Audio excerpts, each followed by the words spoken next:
Irmãos, vimos a atitude generosa de Jesus ao partir o pão, e não apenas partir o pão, mas o partir o pão é símbolo dessa generosidade do seu coração, já expresso no começo do texto, quando ele vê a multidão e tem compaixão por ela.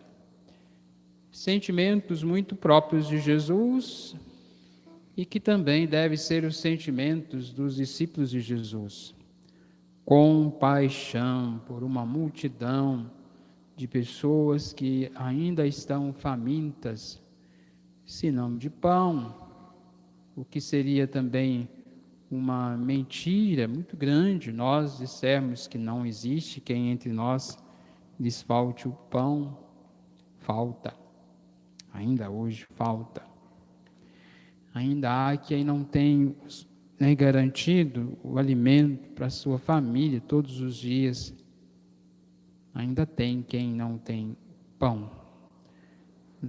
Enquanto às vezes nas nossas mesas nós temos ainda que por reconhecimento do nosso trabalho, do nosso esforço, mas a gente tem que reconhecer que às vezes o que temos de forma farturenta, diríamos assim, que temos em nossas mesas, falta a mesa de alguém. Por isso que Jesus diz que, o texto diz que ele teve compaixão daquela multidão, primeiro, porque eram ovelhas sem pastor e começou também a ensinar-lhes muitas coisas. Interessante, é ensinar-lhes, hein? A atitude de Jesus em também ensinar mostra a dimensão, de que os seus ensinamentos não são apenas discursos, são apenas falas bonitas, interessantes. Ele fala, porque é um homem profundamente envolvido com a palavra, mas ele também tem ações, atitudes, que dão base para aquilo que ele tem anunciado. Ficou tarde, o texto de Marcos, que é o evangelista desse ano, a gente vai ler os textos de São Marcos também no domingo.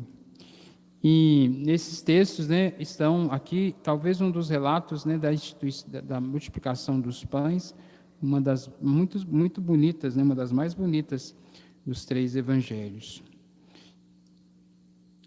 Jesus se dirigindo a eles, porque estava ficando tarde, os discípulos dizem: este lugar é deserto, despede o povo, para que possam ir aos campos e povoados vizinhos, comprar alguma coisa para comer. Dá-lhes vós mesmos, diz Jesus, E aí a pergunta: queres que gastemos 200 denários, para comprar pão, para dar-lhes de comer? Quer dizer, uma quantia enorme. E aí Jesus pergunta, quanto tendes? Ides ver. Interessante. Ides ver. A atitude de Jesus é muito singular, porque ele quer que os discípulos vejam, como o Senhor é bom, porque eles foram e viram a quantidade mínima de pães que tinham e peixes.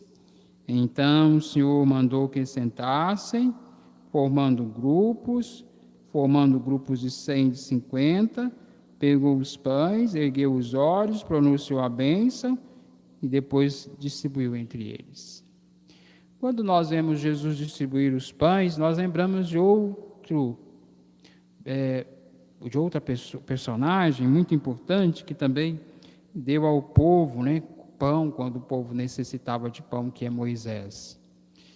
Moisés clamou a Deus, e Deus enviou para eles o maná.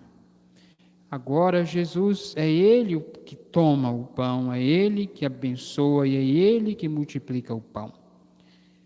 Mostrando que essa providência de Deus, essa generosidade de Deus, agora é Ele, o Filho amado, que haverá de realizá-la de forma tão generosa. Dividiu os pães, todos comeram, ficaram satisfeitos, recolheram 12 cestos do que sobrou, e eram 5.000 homens, diz o texto. Portanto, o amor de Jesus para com os seus é o amor de Deus agora atualizado na comunidade, onde o Senhor vai continuar manifestando esse seu cuidado, essa sua atenção, esse teu zelo. E ele, de alguma forma, deixa para os discípulos, né, a mesma responsabilidade.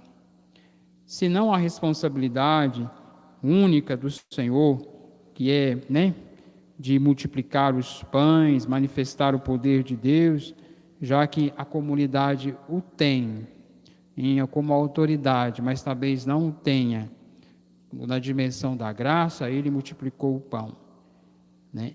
A comunidade talvez não tenha a mesma dimensão da multiplicação do pão físico, mas Jesus não está apenas preocupado com a multiplicação do pão físico, do alimento que se consome.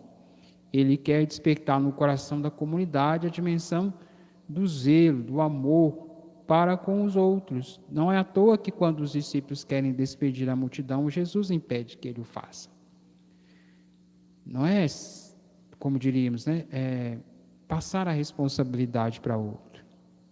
Colocar a responsabilidade nas costas do infeliz, do pobre, do necessitado, daquele que precisa de pão e também da palavra. Não. Aí a gente vai na carta de São João diz assim: amemos uns aos outros, porque o amor vem de Deus. Todo aquele que ama nasceu de Deus e conhece Deus. Quem não ama não chegou a conhecer Deus, pois Deus é amor. Foi assim que o amor de Deus se manifestou. Deus enviou o seu Filho ao mundo para que tenhamos vida por meio dele.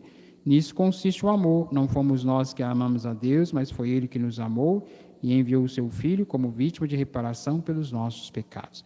A atitude de São João, em falar da experiência do amor, que fala sobretudo do amor uns aos outros, na carta que São João escreveu, ele está, de certa forma, insistindo com a comunidade que está dividida também. Comunidade que ora pensa quem são os nossos, a quem devemos amar, a quem merece respeito, quem tem que ser expulso. E João vai dizer que não, o amor é o vínculo da perfeição, como vai afirmar Paulo, mas São João vai querer que nós sejamos conhecidos e reconhecidos pelo amor, e que o amor dos cristãos, se estão impedidos de fazer uma obra extraordinária com a multiplicação do pão, não estão impedidos de amar os seus semelhantes. Não estão impedidos de amar os seus semelhantes. E o amor vai gerando atitudes. Quem não ama não chegou a conhecer a Deus, pois Deus é amor. Se Deus é amor, generoso, bondade, doação, não deixa faltar. Quem conhece Deus não pode não agir como Deus agiria ou gostaria que pudéssemos assim, agir assim. Deus manifestou ao mundo enviando seu Filho, para que o mundo seja salvo por ele. A salvação que Jesus traz ao mundo não é simplesmente a salvação escatológica da ressurreição, mas também salvar o mundo da sua ausência de amor também, de compromisso também, de relações que aproximam-nos de Deus. Que nós sejamos capazes de amar mais, que nossas ações sejam também capazes de nos fazer ter ações e atitudes de compaixão para com os que, porventura, necessitarem da nossa ajuda, do nosso amor, do nosso compromisso com eles. Glória ao Pai, ao Filho e ao Espírito Santo, como era no princípio, agora e sempre. Amém.